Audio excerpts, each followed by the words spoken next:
Android Lollipop is a version of the Android mobile operating system developed by Google, spanning versions between 5.0 and 5.1.1.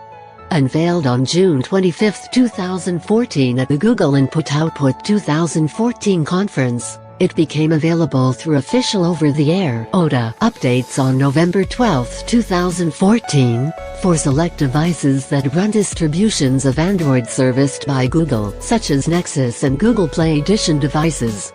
Its source code was made available on November 3, 2014.